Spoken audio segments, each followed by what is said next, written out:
Complete Works of Swami Vivekananda, by Swami Vivekananda. Volume 2, Practical Vedanta and Other Lectures. Sankhya and Vedanta. I shall give you a resume of the Sankhya philosophy, through which we have been going. We, in this lecture, want to find where its defects are, and where Vedanta comes in and supplements it.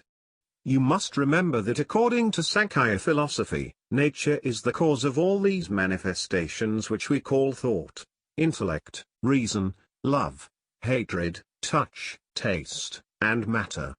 Everything is from nature. This nature consists of three sorts of elements, called sattva, rajas, and tamas. These are not qualities, but elements, the materials out of which the whole universe is evolved.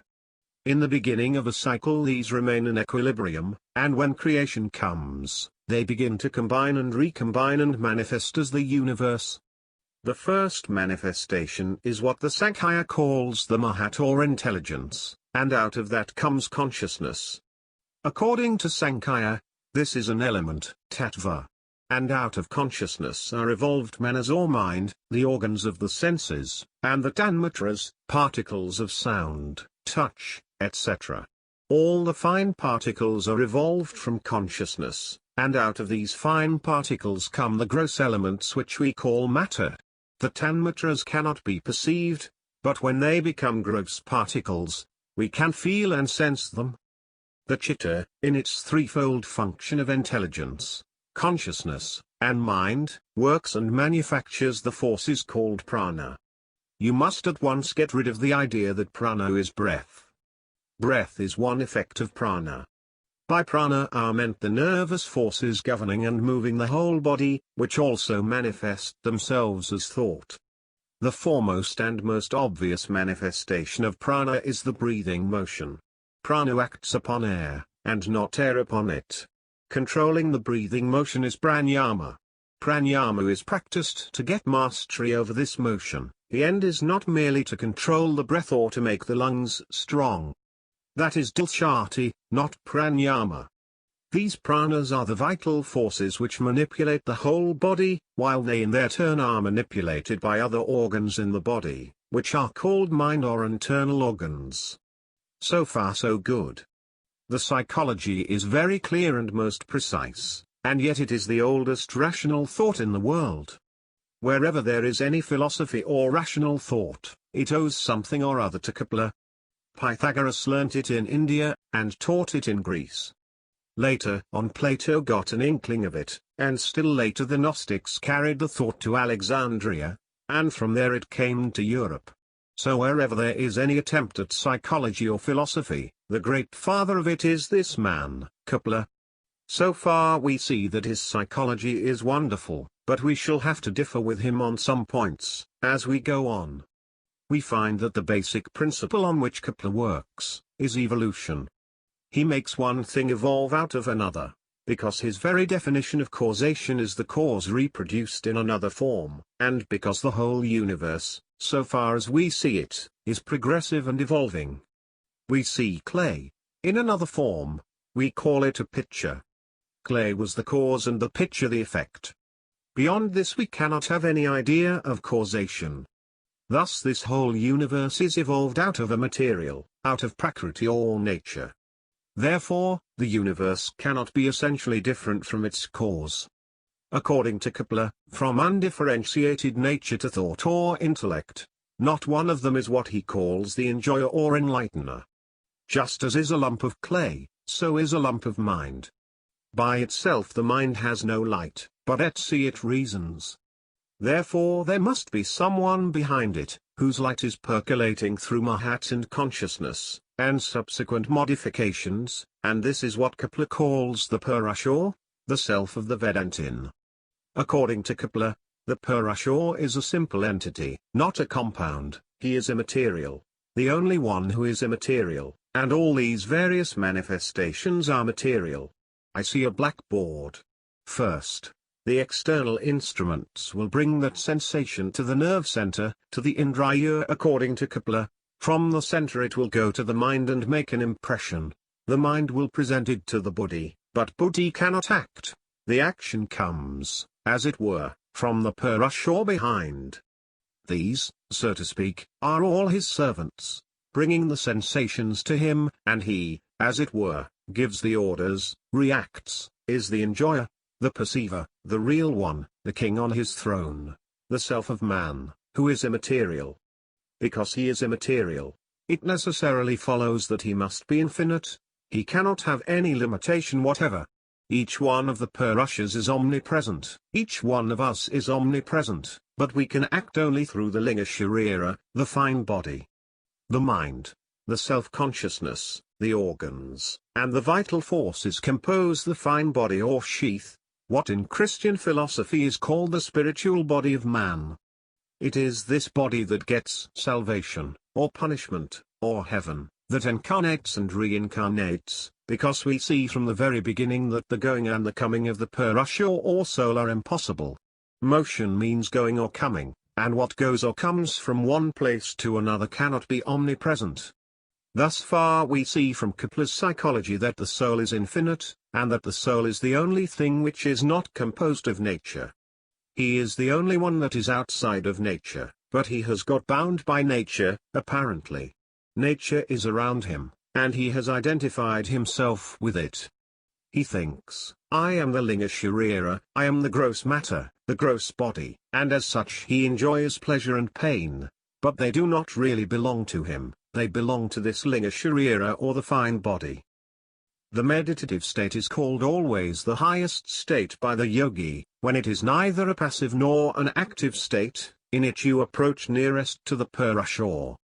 The soul has neither pleasure nor pain, it is the witness of everything, the eternal witness of all work, but it takes no fruits from any work. As the sun is the cause of sight of every eye, but is not itself affected by any defects in the eye, or as when a crystal has red or blue flowers placed before it, the crystal looks red or blue, and yet it is neither, so, the soul is neither passive nor active, it is beyond both. The nearest way of expressing this state of the soul is that it is meditation. This is Sankhya philosophy. Next, Sankhya says, that the manifestation of nature is for the soul, all combinations are for some third person. The combinations which you call nature, these constant changes are going on for the enjoyment of the soul, for its liberation, that it may gain all this experience from the lowest to the highest. When it has gained it, the soul finds it was never in nature, that it was entirely separate, that it is indestructible, that it cannot go and come, that going to heaven and being born again were in nature, and not in the soul. Thus the soul becomes free. All nature is working for the enjoyment and experience of the soul. It is getting this experience in order to reach the goal, and that goal is freedom. But the souls are many according to the Sankhya philosophy. There is an infinite number of souls. The other conclusion of Kepler is that there is no God as the creator of the universe.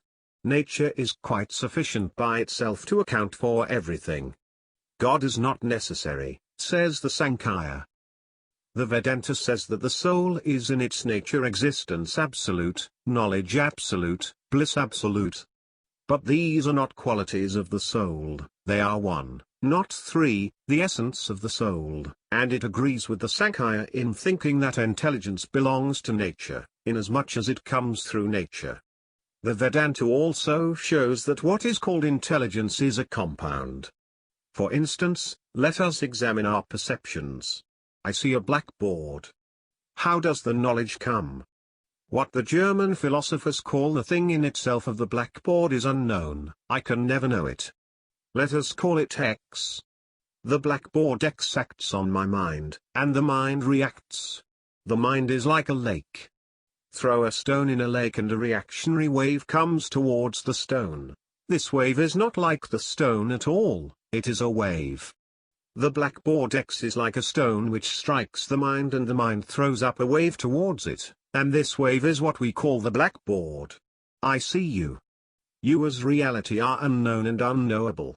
You are X and you act upon my mind, and the mind throws a wave in the direction from which the impact comes, and that wave is what I call Mr. or Mrs. So-and-so.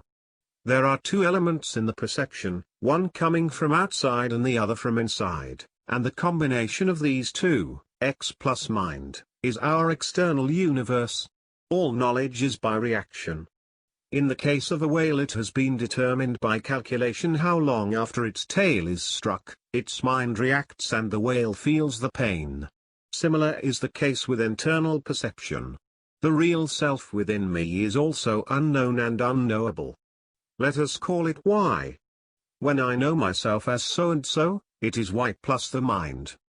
That Y strikes a blow on the mind. So our whole world is X plus mind, external, and Y plus mind, internal, X and Y standing for the thing in itself behind the external and the internal worlds respectively. According to Vedanta, the three fundamental factors of consciousness are, I exist, I know, and I am blessed. The idea that I have no want, that I am restful, peaceful, that nothing can disturb me, which comes from time to time, is the central fact of our being, the basic principle of our life, and when it becomes limited, and becomes a compound, it manifests itself as existence phenomenal, knowledge phenomenal, and love. Every man exists, and every man must know, and every man is mad for love. He cannot help loving.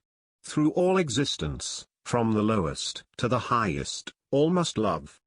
The why, the internal thing in itself, which, combining with mind, manufactures existence, knowledge, and love, is called by the Vedantists existence absolute, knowledge absolute, bliss absolute.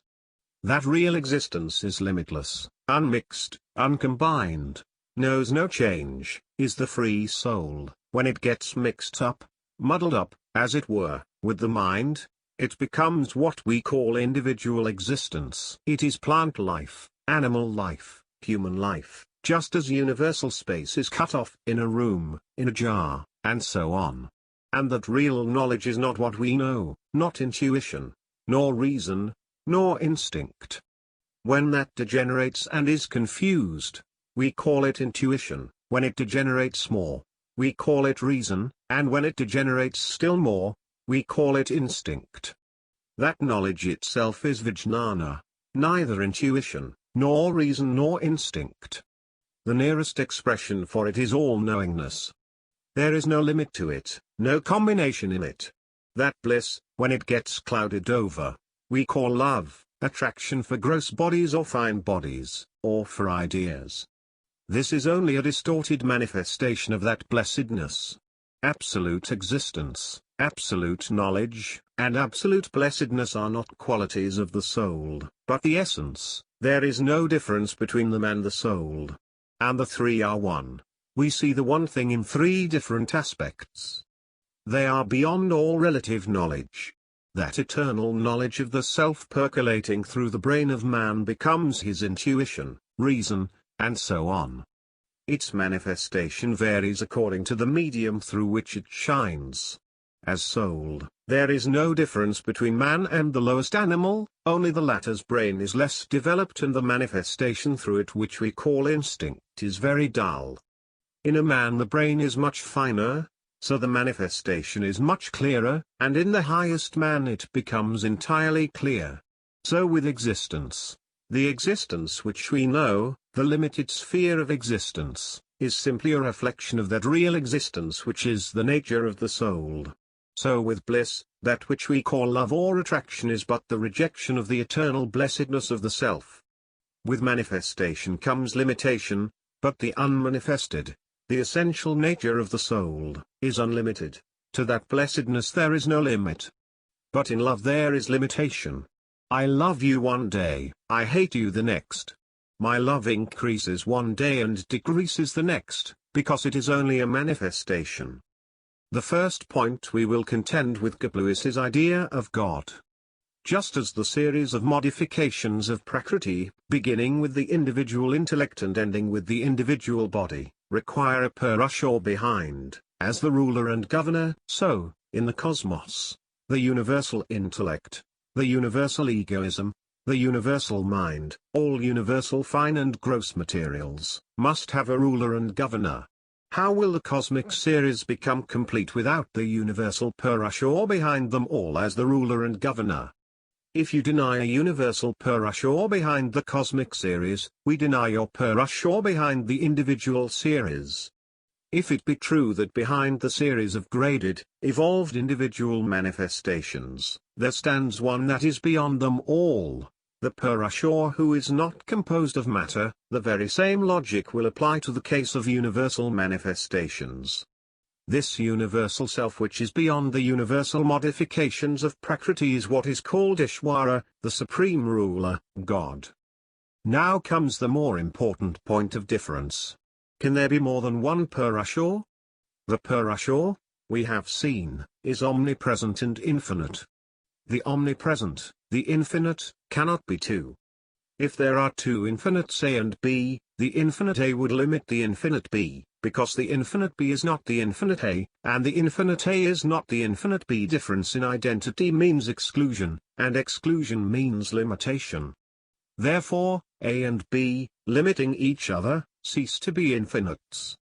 Hence, there can be but one infinite, that is, one Purusha. Now we will take up our X and Y and show they are one. We have shown how what we call the external world is X plus mind, and the internal world Y plus mind. X and Y are both quantities unknown and unknowable. All difference is due to time, space, and causation. These are the constituent elements of the mind. No mentality is possible without them. You can never think without time, you can never imagine anything without space, and you can never have anything without causation. These are the forms of the mind. Take them away, and the mind itself does not exist. All difference is, therefore, due to the mind. According to Vedanta, it is the mind, its forms, that have limited X and Y apparently and made them appear as external and internal worlds. But X and Y, being both beyond the mind, are without difference and hence one. We cannot attribute any quality to them, because qualities are born of the mind. That which is qualityless must be one. X is without qualities, it only takes qualities of the mind, so does Y. Therefore these X and Y are one. The whole universe is one. There is only one self in the universe, only one existence, and that one existence, when it passes through the forms of time, space, and causation, is called by different names: buddhi, fine matter, gross matter, all mental and physical forms. Everything in the universe is that one, appearing in various forms. When a little part of it comes, as it were, into this network of time, space, and causation, it takes forms. Take off the network, and it is all one. Therefore in the Advaita philosophy, the whole universe is all one in the self which is called Brahman. That self when it appears behind the universe is called God. The same self when it appears behind this little universe, the body, is the soul. This very soul, therefore, is the self in man. There is only one Purusha, the Brahman of the Vedanta. God and man, analyzed, are one in it. The universe is you yourself, the unbroken you are throughout the universe. In all hands you work, through all mouths you eat, through all nostrils you breathe, through all minds you think. The whole universe is you, the universe is your body, you are the universe both formed and unformed. You are the soul of the universe and its body also. You are God, you are the angels, you are man, you are animals, you are the plants, you are the minerals, you are everything, the manifestation of everything is you. Whatever exists is you. You are the infinite. The infinite cannot be divided.